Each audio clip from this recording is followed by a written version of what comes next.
Johnny Murray here, and welcome back to a brand new review. Today, we're going to be reviewing South of Midnight, a brand new Xbox game developed by Compulsion Games, the makers of games such as Contrast and We Happy Few. This is a game I've been looking forward to for a long time. This game has, really ever since it was announced, it was such an interesting announcement trailer. It showed that it was using such an interesting art style, being that kind of like claymation, stop motion-y type looking art style. But and then we saw the actual gameplay, and the visuals were definitely a standout. And I feel like leading up to the game, we all knew the visuals were going to be awesome. But we were curious, how will the rest of the game shape up? And that's what I'm here to talk about, because I have fully beaten the game, and I did do a lot of the exploring as well. So we're gonna talk about all that, get into it, give you my score on the game. But if you guys love video games, consider subscribing, sharing with your friends. I appreciate all the support you guys give me, especially supporting this video. That doesn't matter what you love, really. Xbox, PlayStation, Nintendo, third-party, PC, VR, indie, whatever it may be, we cover video games daily, and we love talking about it. I hope you guys do as well. So thank you also for support, especially support in this video right here. But without further ado, let's get talking about South of Midnight. So we're gonna do our normal formula. We're going to talk about the good, we're going to talk about the mixed, we're going to talk about the bad. And the thing about this game is there's a good chunk in each category here. So let's going to start off with the good. And I said it earlier, I'll say it again. The visuals are spectacular. They are stupendous. They are whatever amazing word you want to put into that blank space. It is wonderful. The visuals are undoubtedly, honestly, maybe not. The visuals are one of, if not the best part about this game. They are just, from the art style, from the uniqueness to how technically, impressive they are, to how just pleasing and, it's like eye candy to a certain degree. And whether you're talking about cutscenes or whether you're talking about in-game, whether you're talking about environments or whether you're talking about, character design. And that's something else. I think visuals, a lot of us will just take visuals as, oh yeah, the graphics were good, textures are nice, colors are vibrant. But I think part of what goes into making visuals look so good is the artistic design of everything in the game, meaning the world, the culture, the enemies, the characters, right? Something that makes this game's visuals stand out and be so impressive is what they're going for. This game does take place in the Deep South, and you could just see that in every environment, right? You can see it in all the characters, in all the enemies, and all the bosses, right? The artistic design of all of these things are just so impressive, mixed with, of course, yeah, it is visually, technically super impressive what they were able to do with this game, and it just shines throughout the whole game. There was never a point where I'm like, man, these visuals are not just kicking butt, because they are kicking butt throughout the whole dang thing. Now this game is about 10 to 12 hours. That's probably how long I spent doing it, and I did go off the beaten path a little bit. This game really isn't open world. This game doesn't really have open zone. This game doesn't have side quests. It is literally just the main story. You go through it. But there are moments where you can go left or go right, and depending on whichever way is the main way, the other way will give you points to then upgrade your skill tree. But it doesn't take merely more than 20 extra seconds to do that.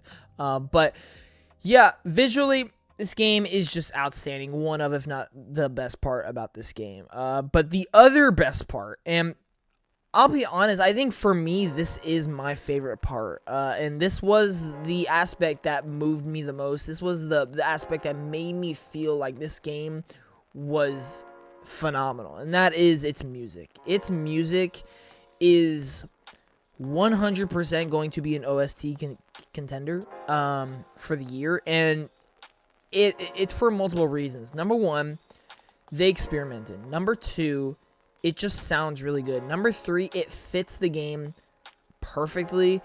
And number four, it adds so much to every moment. There are so many chapters where it will just genuinely start playing a song. Not even just music. You hear instruments in the background.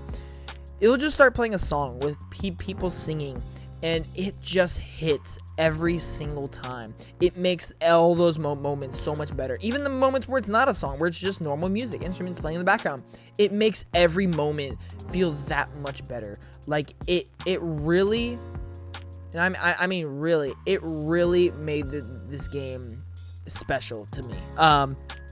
You know, mix that with the visuals. There's so many moments in this game where you're like, man, this is just awesome.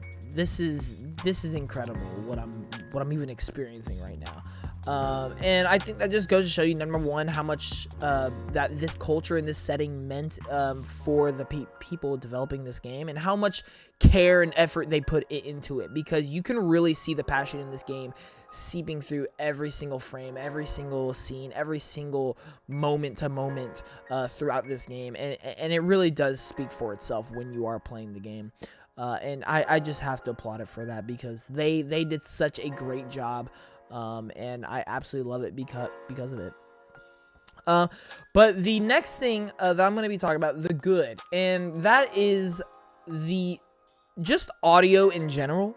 The audio, like, not even music-wise, but the audio in general is kind of mind-blowing. There's so many times where I'm like, bro, like, I feel like they're trying to transport me, like, somewhere, because the audio feels so ominous and so, like, ambient, and there's so many different sounds going on, and then you get to the realistic sounds, like, you could just hear creatures and the nature just going in so many different places because the audio is fantastic. They just killed it. I think from an artistic standpoint, this game might be a masterpiece. Like, this game might be an artistic masterpiece. And I mean, if you played the game, you would probably agree, because it's beautiful, it sounds amazing, and they just did a bang-up job with it. And another thing of good is they captured this setting, this culture so well. Whether it is through the voice acting, which was also phenomenal. I'll talk about that in a second. Voice acting was amazing. But through the voice acting, through the stories that they were telling, through the places you were going, through the things that you were doing, you could tell this is a place they wanted to explore, and you could tell that they really brought it to life. And I love that so much for this game. But back to the voice acting. Wow. Incredible stuff. I mean, really incredible stuff. The cast in this game really put their all into it. They put their heart into it, and you can tell, because it really brought so many characters to such a great level, and it really brought this story together. I didn't love the story in this game. We're going to talk about that later, but the best parts of the story 100% came from the characters. The characters are standout. The characters are what made me interested and made me engage with the story, and so and a big part of that is because of the voice acting. So have to give it credit there. The next thing I have to say is I think this game is just overall structured well, like in terms, so there's like 14 chapters, and you pretty much just jump from chapter to chapter, and I really like how this is a straight shot game. I personally really enjoy that this is a smaller bite-sized AAA game. It's not your massive open world 50 plus hours of side quest stuff. You are getting a 10 to 12 hour super focused story driven game with really interesting aspects throughout, and it is just super simplified, and to a certain degree it does hurt it, and we're going to talk about that later, but in some cases I love this, and I personally think this is a perfect game for Game Pass. I don't like using that term, a Game Pass game, but it really does feel like that. It is something completely new, completely bold and unique, and it is something smaller that will just fit in a service, and for what Game Pass does for games, it just fits super well for that. So I have to say that. Now we're gonna get into the mixed. Now there is quite a few things here, and the mixed category is things that I don't think hurt the game, but I don't think do the game any favors either, right? I'm kind of just neutral on it. Things, suggestions, I guess. And I think for me, this is where combat lies. Now, if you watch most reviews about this game, the biggest downfall of this game is the gameplay. And I 100% agree. The gameplay is the worst part about this game. Now, for me, I specifically don't think the combat is as bad as people let on to be. Now, don't get me wrong, the combat is not fantastic. It's not great, for sure. For me, I think the combat is fine, right? I think the combat does what it needs to. I really wish that there was more to the combat, don't get me wrong. But I think what is there for how long the game is and for what this game is trying to be, I don't think it really hurts the game in any, like, I never found myself not enjoying the combat. And I just have to be honest. There was no moment where I'm like, oh, I have to do combat. Actually, there were a few moments, but I don't think it has to do with the combat itself, right? We're going to talk about that in the bad category. Spoiler alert. But I think the combat is fine. I really don't have an issue with the combat. I really like the abilities that they give you, which is very few, but I do like what is there. I like the movement and the flexibility that's going on. And, you know, while it's definitely not the most in-depth and deep system, there is a hint of strategy or, you know, how depending how you attack the scenario, there is a little bit of that strategy. You know, whether you put your possess ability on one of the stronger enemies, whether you do your stun ability on a more faster enemy, whether you pull a one that will have a bigger effect on it, right? There is a little bit of strategy that goes into it. I just really wish they played more into that. So for me, I think the combat goes in mixed. I really wish there was more, and I really wish it didn't feel so basic and straightforward at times. But it never ruined the experience for me. In some cases, I actually enjoyed it. So for me, it goes in the mixed category. The next thing that is going to go in mixed is the main story. And this is not a down on the characters. Like I said, the characters are fantastic. They did a really, really great job on the characters. For me, it is the overarching plot, which is trying to get your mother back. And then I think all the mini plot lines that happen throughout. So this game basically takes a lot of inspiration and it does its own way of telling these folk tales and legends of the Deep South. You know, you got Two-Toe Tom, you got Molly, Holly, whatever her name is. You get all these different inspired tales and legends of things that happen in the Deep South, but it's in this game's own way. And don't get me wrong, I like that. I really think they could have done it better. And I think for me, the part where they could have done better is the payoffs of the story, right? You will reach about 5 of these throughout the whole game, where they basically spend like 2 chapters each, one of them building up to it, and then one of them being that moment where you finally do that boss fight or whatever the conclusion to this subplot is. And for me, I really enjoyed the lead up, and I enjoyed a lot of the moments that you have with these bosses or whatever, but for me, the conclusions or the payoffs of these subgenres didn't quite hit to the moment I wanted, or to the level that I wanted. One specifically, you meet this smaller big creature, right? He's still a big creature, but he's smaller compared to others, and you kind of play like hide and seek with him, and you kind of get like super attached to this character. And then the conclusion is you meet with this other creature that ends up sharing this really emotional, like heartwarming moment with that character that you've grown super attached to. And in that moment, I was like, oh, this is gonna be a great moment. Like, I'm really feeling it. And then it ended in like 2 seconds, and then they just walked off, and that was it. Into the next chapter. Like, I feel like they didn't spend enough time focusing on the ends of these subplots, and I feel like that's gonna be one of my issues with the game overall. Is I feel like they didn't spend enough time, and I feel like there wasn't enough in the story to really make me care or really feel something. That being said, there are moments and there are characters that I really did like, and that there are some good beats throughout with the story. So for me, it didn't necessarily make this game better, but it could have. But I did enjoy a lot, right? I think there was a lot of improvement to be had with the game story, especially with the very, very strong writing that this game has. This game has really, really great writing. It's in terms of dialogue and character development. I think plot-wise, I think it kind of got lost, or it didn't reach the highs that I thought it could, because everything is there. There's so many pieces to make this game phenomenal. I just don't think it quite gets there every single time.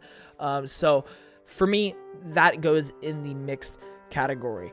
And so now we move on to the bad. And the bad for me is the gameplay. Now, I already said I think combat is mixed for me. I enjoy it, but I really wish there was more of it. For me, I think where the gameplay falls flat has nothing to do with the combat. I think it has to do with the way the game is structured and the way the game is paced, right? This game does have platforming, which I think the platforming is fine. I mean, you're not getting like Mario like type of mobility, but it's your typical action adventure platforming, and I think it's fine. But throughout all these chapters, they introduce new enemies, they introduce new obstacles, they introduce new segments, they introduce new, I guess, ways to play or ways to solve things, right? There are puzzles spread throughout. I think where the game really ends up falling flat is they take all these things that they're introducing and they repeat them over and over and over again. And not only that, but also the way the story is told. It feels repetitive. And I think that is the biggest problem I have. I think this game ends up really feeling repetitive after the first 5 chapters. And so let me give some examples here. There is repetitiveness with the obstacles and platforming, right? You know, they introduce normal just jumping, and then you do that for like 3 chapters. And then they introduced wall running, and then you do that for three chapters, and then they introduce these like fly trap things where as soon as you land on it, you have like 2 seconds to get off of it before it closes and deals damage. Then they do that for 3 chapters, and then they introduce dashing midair, then they introduce gliding. But the problem is they don't utilize these things in different ways. It's the same walls you're wall riding, it's the same like fly traps that you're trying to avoid, it's the same way of doing the dashes midair. Everything just feels so carve and copy and just the same throughout the entire, like the things you're doing halfway through the game are going to be the same things you're doing in the end of the game, which I really find unfortunate, because I think, again, everything that's in place here is good. They just don't do anything to make it stand out good. They just make it acceptable. And I don't think that does the game any favors, because it does end up feeling repetitive in the end. Same thing goes for combat zone. While I said I don't necessarily mind combat, the way they put combat in this game hurts it, because it is just these zones that you walk into and you have to do a fight. Sometimes it gets in the way of story, sometimes it gets in the way of platforming, sometimes it gets in the way of just getting through it, right? And sometimes you're like, oh, here, another combat zone, great. Or there's so many times where you have to defeat these 4 combat zones to then get to the boss fight. They do that like 5 different times throughout the game, where you have to, oh, I guess I have to go collect these 4 combat zones now. And it just like, can we do something different here to try and progress? And then there is a part in this game where you use this little guy, like he's like a companion to you, kind of. His name is Crouton. And there is these moments where you basically take control of Crouton and you like shrink down, and it's like these mini obstacle challenges or puzzle challenges. I really like these. I just feel like this was a piece that I really liked. I really wish they did more with, because I think this is really fun, but it ends up getting to the repetitive point. And I really feel like this is an aspect where if they focus more on it, it could honestly be like one of the best parts about this game, because I really found those moments really fun. I don't feel like they focused enough on it to the point where it kind of just felt like in the background, or it just ended up becoming repetitive. One suggestion I have for Crouton, if you wanted to make it a more exciting, more engaging gameplay element, you should put a timer on him. Because it does feel like some of these things are, you know, you have to get to the end before Crouton dies, but you can take as long as you want with it. I really wish there was a timer. I think that could make it really interesting. For me, there was audio clipping, which that's like the only bug or performance issue I had with the game, is just that there was some clipping in the audio, but surely that'll get patched, and that wasn't really the biggest issue for me. And this is not necessarily a bad thing, so I guess it really shouldn't be in the bad category, but in a way, it kind of leads, it has to do with, in my opinion, the gameplay being poor, and that is, I really wish this game had a bigger focus on puzzles. There are these small moments where you have to push a cart to reach this ledge, or you have to use crouton to get to the other end of a thing to let you pass, right? I really like those puzzles, but they're so minuscule, and there's so few of them that it really doesn't feel like puzzles are even in the game. I feel like this game, with a lot of the elements and abilities that they give you, can really benefit from being a puzzle game. I'm not saying make the game entirely puzzles, but put a bigger emphasis on it, get creative with the puzzles, and I feel like that could really help this game's gameplay.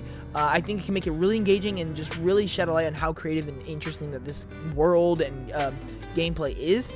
Because like I said, and I feel like a broken record now, but there are so many pieces of this game that are good, they just don't do enough with it. And I think that's really unfortunate, because if you heard everything in my good category, this game genuinely has masterpiece material. It is just completely dragged down by gameplay that I don't think is bad. It's just not good, or not great. It's okay. It's very underwhelming. It gets repetitive. It just doesn't help the game at all, which is super unfortunate, because I almost feel like every other aspect about this game is great. And so ultimately, that is what I'm going to give this game as a score. I am giving it an 8 out of 10, which is great. And I do think this is a B tier game. And 8 out of 10 on our scale is great. And so my final conclusion here, you'll see it on screen, is no doubt South of Midnight's gameplay is underwhelming and repetitive, but ultimately this game is so much more. With some of the best visuals and audio you'll experience all year, this game has charm and passion through every scene. South of Midnight never quite reaches the highs it should, but the potential is there. Compulsion Games delivered their first game under the Xbox umbrella, and I ended up wanting more. And that's so true. I did end up wanting more. Another part in that bad category I forgot to mention is I just feel like the ending of the game was kind of abrupt, or it just didn't really satisfy me. In a way, I was like, I really hope there's a post-credit scene. There is technically a post-credit scene, but it's so small it doesn't really do much. I really wanted them to tie a bow on some of these characters' arcs or some of the things going on in the story, and it just didn't. It just kind of ended, and I really wish that there was more there. But overall, man, this game is really special. I love so many things about this game. It just never quite reached that high that I think it can. And so I really hope we get a sequel. I hope that Compulsion learns from this, because there are so many great things here. And that's why I give it an 8 out of 10 great, and a B tier rating. So thank you all so much for watching. If you enjoyed, definitely leave a like, leave a comment in the section down below provided, and please subscribe. And I will see you guys in the next one. Johnny Moore out. Peace.